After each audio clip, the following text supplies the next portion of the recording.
Tout le monde était calme, les policiers buvaient du café et lisaient des rapports. Soudain, les portes se sont ouvertes avec force et qui est entré? Un garçon très effrayé. Il a couru vers la police, les yeux pleins de larmes, en demandant quelque chose qui a surpris tout le monde. « S'il vous plaît, arrêtez mon père. » Ce garçon s'appelait Benjamin et il avait très peur. Les policiers, qui s'étaient reposés, sont soudain devenus très alertes. Ils posèrent leur tasse de café et écoutèrent ce que Benjamin avait à dire. Benjamin, un petit garçon d'un accent grave peine 7 ans, s'est précipité au commissariat de la Nouvelle-Orléans. Ses cheveux noirs étaient en désordre et son visage pâle montrait clairement la terreur qu'il ressentait. Les larmes coulaient sur ses joues alors qu'il regardait désespérément autour de lui, à la recherche d'un adulte qui pourrait l'aider. Le bruit de vos petits pas résonnait sur le carrelage de l'accueil du commissariat, faisant écho au battement rapide de votre cœur. Il s'est approché du bureau d'assistance, ses petites mains tremblantes alors qu'il essayait d'attirer l'attention des agents occupés. La pièce qui était auparavant silencieuse était maintenant remplie du plaidoyer tremblant de Benjamin, ses paroles résonnant et captant l'attention de toutes les personnes présentes. Les policiers, d'abord surpris, échangèrent des regards perplexes et posèrent immédiatement leur tasse de café et leur papier pour écouter ce que le garçon avait à dire. L'appel désespéré de Benjamin a résonné dans le calme du poste de police, laissant toutes les personnes présentes stupéfaites. Ses yeux écarquillés et larmoyants exprimaient une profonde angoisse alors qu'il répétait sa demande aux policiers. L'atmosphère autrefois calme s'est rapidement transformée en action frénétique. Amelia, une policière connue pour son empathie, a été la première à rejoindre Benjamin. Elle l'enveloppa soigneusement dans ses bras, le conduisant vers un banc voisin. Agenouillée à côté de lui, Amelia lui caressa doucement les cheveux et lui murmura des mots rassurants, essayant de calmer le cœur battant du garçon. Pendant ce temps, les autres policiers, d'abord surpris par l'urgence et la gravité de la situation, ont rapidement abandonné leurs activités habituelles. Les tasses de café ont été mises de côté, les papiers ont été écartés. La pièce auparavant silencieuse était désormais remplie de murmures anxieux et de regards inquiets alors qu'ils discutaient de la manière de procéder face aux paroles percutantes de Benjamin. L'agent Amelia a doucement réconforté Benjamin, le tenant dans ses bras alors qu'elle le guidait vers un banc en bois usé qui se trouvait près de l'entrée du commissariat de police. Agenouillée à sa hauteur, elle lui caressa les cheveux, dont les boucles étaient un peu en désordre à cause de la précipitation désespérée. Les environs étaient silencieux, avec seulement le bourdonnement lointain des ventilateurs de plafond essayant d'atténuer la chaleur étouffante du matin. Les policiers présents, normalement réservés et concentrés sur leurs tâches bureaucratiques, regardaient désormais avec inquiétude et curiosité. Amelia, connue pour son empathie, se pencha doucement vers Benjamin et murmura d'une voix calme. « Benjamin, mon cher, tu es en sécurité maintenant. Personne ne va te faire de mal ici. Raconte-moi ce qui s'est passé. Qu'est-ce qui t'a fait venir ici si effrayé ?» Benjamin, toujours en sanglots et les yeux remplis de larmes, regardait Amelia avec un mélange de peur et de soulagement. Il s'accrochait fermement à l'ourlet de sa chemise, comme s'il avait peur qu'une quelconque insouciance puisse le faire disparaître à nouveau dans les ténèbres de la peur qui l'avait amené ici. Benjamin, en larmes et le cœur lourd, a révélé à la police la peur immense qu'il ressentait à l'égard de son propre père. Chaque mot sortait entre des sanglots angoissés, alors qu'il tentait désespérément d'exprimer les moments de tension qu'il vivait chez lui. Ses larmes coulaient à flots, reflétant non seulement sa peur, mais aussi son courage de demander de l'aide face à une situation aussi difficile. La voix tremblante de Benjamin résonnait dans la pièce, ses petites mains tremblaient alors qu'il implorait les policiers d'agir, dans l'espoir de trouver sécurité et protection. En cet après-midi gris, le chef Henri Rose entra dans le commissariat avec son sérieux habituel, ses pas résonnant sur le sol froid et ciré du couloir. Ses collègues officiers, habitués à son attitude ferme et calme, ont immédiatement remarqué que quelque chose de grave se passait. Henri Rose était connu non seulement pour son autorité, mais aussi pour son empathie et sa capacité à résoudre des conflits délicats. En s'approchant de Benjamin, le chef Rose a immédiatement remarqué l'état émotionnel du garçon. Ses yeux, habituellement brillants et pleins d'une curiosité enfantine, étaient maintenant remplis de larmes retenues et d'un mélange de peur et de détermination. Henri Rose s'abaissa doucement au niveau de Benjamin, cherchant à établir un contact visuel réconfortant tout en conservant une expression calme, exprimant sécurité et soutien. « Salut, Benjamin », commença Henri Rose d'une voix calme mais ferme. « Je suis là pour vous aider. Pouvez-vous me dire ce qui s'est passé ? Nous sommes là pour nous assurer que vous êtes en sécurité. » Le garçon, toujours tremblant, regardait le chef Rose avec un mélange d'espoir et de peur.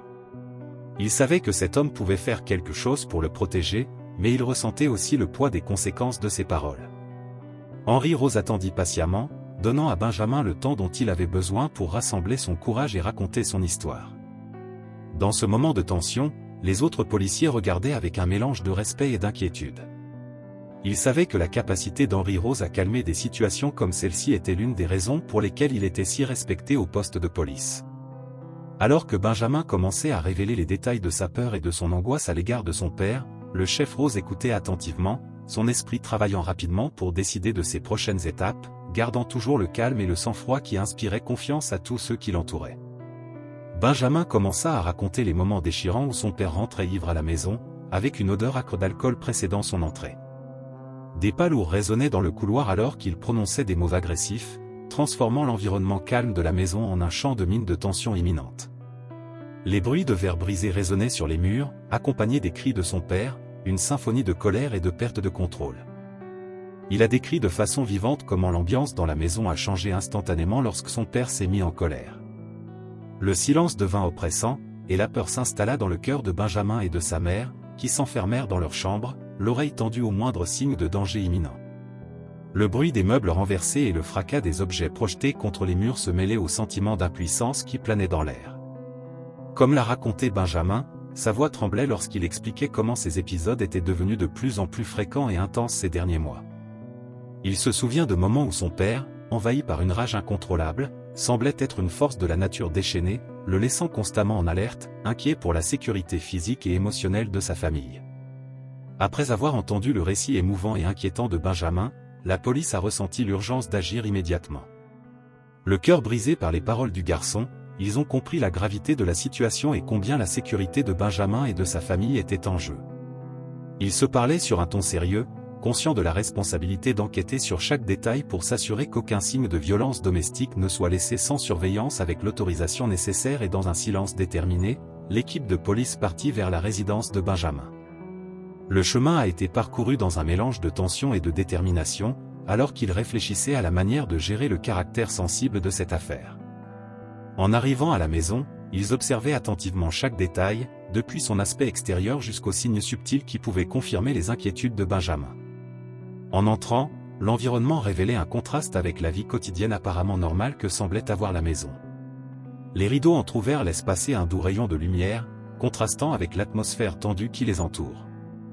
Chaque pièce visitée a été minutieusement examinée, à la recherche de tout signe de trouble récent ou d'une atmosphère familiale tendue qui ne serait pas évidente au premier coup d'œil. La police a maintenu une attitude professionnelle, mais n'a pas négligé l'empathie et la sensibilité nécessaires pour faire face à une situation aussi délicate. Chaque geste, chaque mot échangé entre eux reflétait leur engagement en faveur de la justice et de la prise en charge des victimes d'éventuels abus. Chez Benjamin, les policiers sont entrés avec précaution, attentifs aux signes qui dénotaient une atmosphère de tension et de désordre. La faible lumière révélait des meubles renversés, des objets cassés et des marques d'agitation dans un environnement auparavant serein.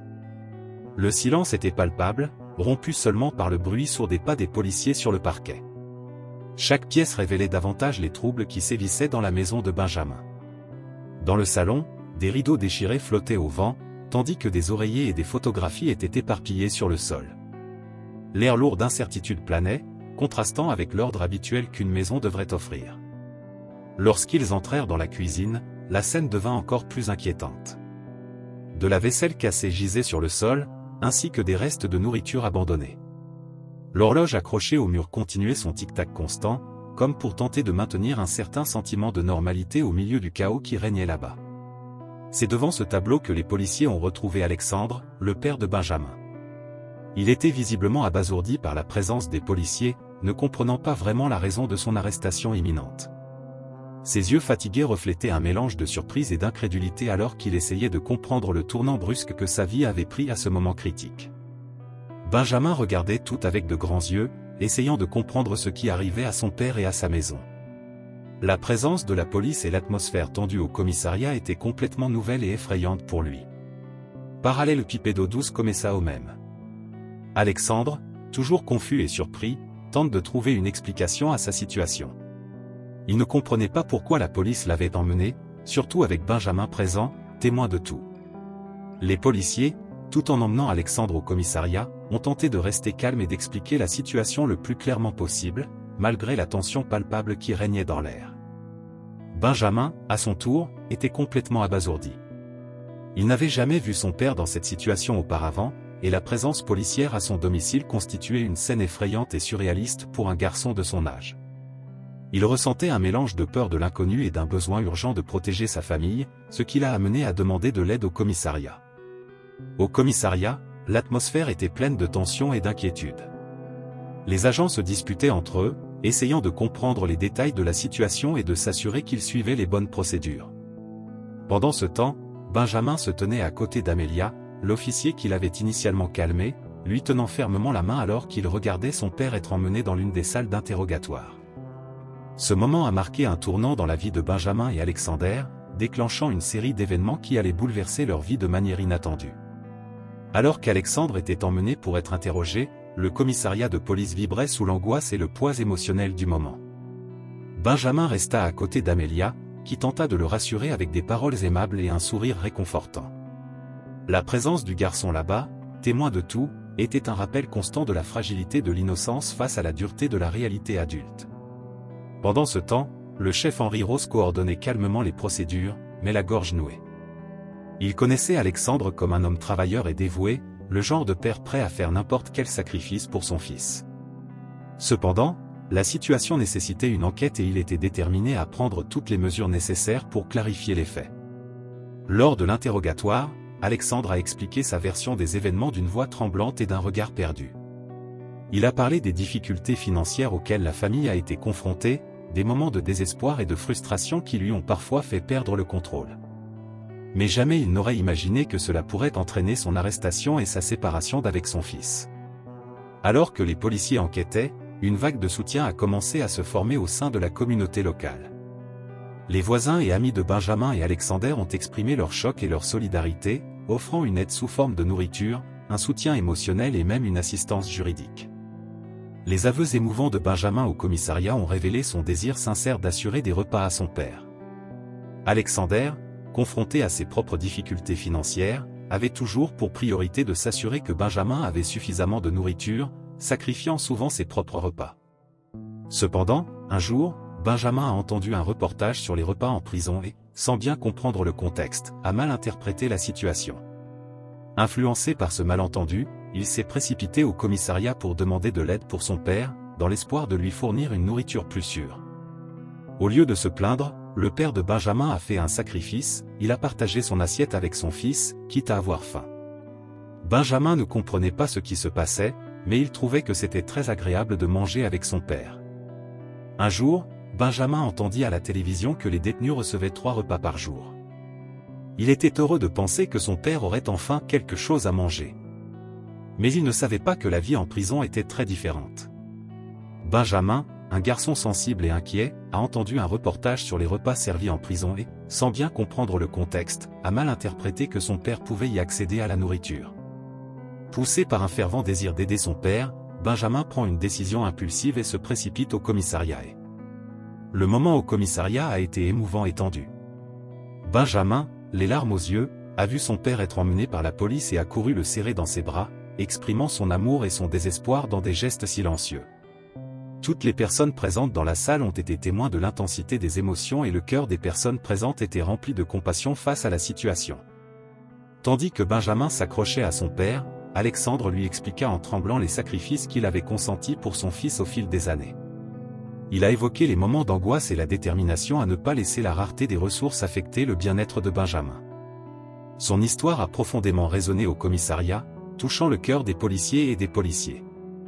La réaction de la communauté ne s'est pas fait attendre. Émus par l'histoire d'amour et de sacrifice, des voisins, des amis et des étrangers se sont réunis pour offrir un soutien pratique et émotionnel à la famille. De la nourriture, une aide financière et des mots d'encouragement ont été généreusement offerts, démontrant la force et la solidarité d'une communauté unie en cas de besoin. Au fil du temps, Alexander a trouvé une nouvelle opportunité lorsqu'on lui a proposé un emploi au poste de police même où tout a commencé.